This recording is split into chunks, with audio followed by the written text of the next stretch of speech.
There are some stories that don't begin with power. They begin with silence.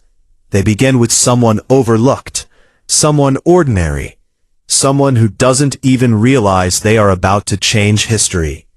This is one of those stories. This is the story of Esther. Chapter 1. A Kingdom in Crisis. Long before Esther ever wore a crown, there was a king.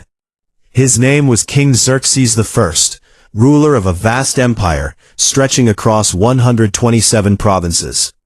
He had everything: wealth, power, armies. But like many powerful men, he wanted more. He wanted control. One night, during a lavish banquet filled with wine and pride, he made a command.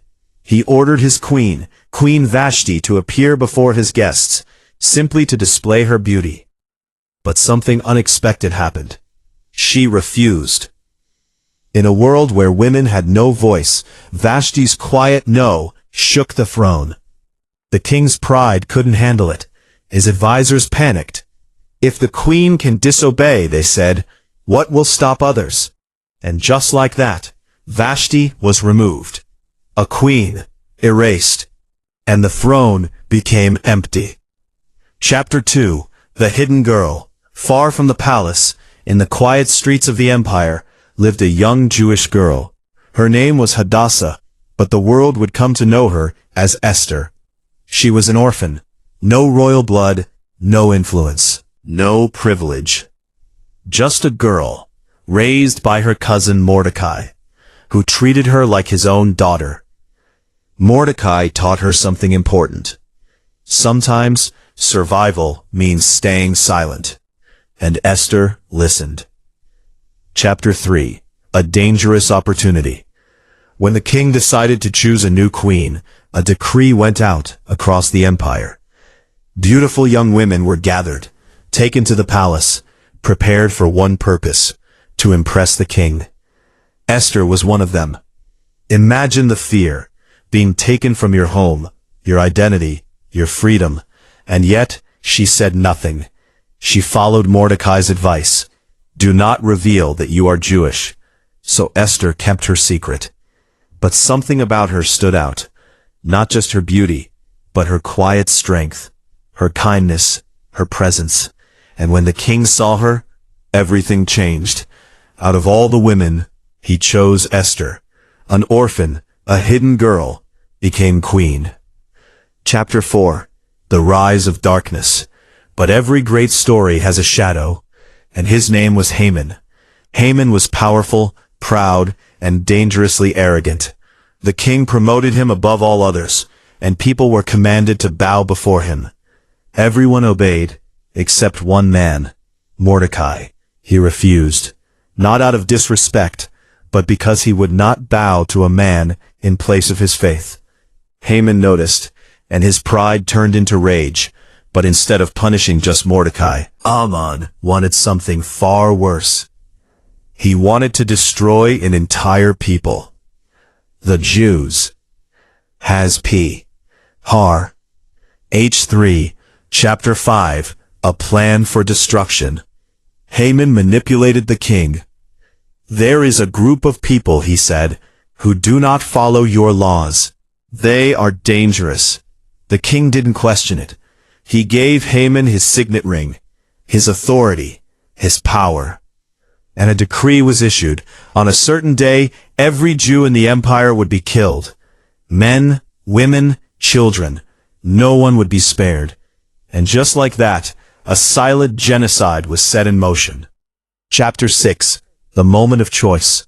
When Mordecai heard the news, he tore his clothes and mourned openly. But Esther, inside the palace, didn't know. Not yet. When she finally learned the truth, fear gripped her heart. Because there was something she hadn't told anyone. She was one of them, a Jew, and if she stayed silent, she would live. But if she spoke, she could die. In those days, approaching the king without permission was punishable by death, unless he chose to spare you. Mordecai sent her a message, words that would echo through history.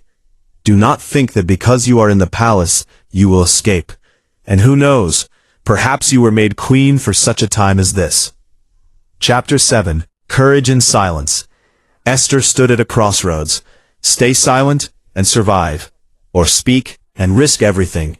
She chose courage, but not recklessness. She asked her people to fast for 3 days. No water. Just prayer, hope, and waiting. And then she did the unthinkable. She walked into the king's court, uninvited.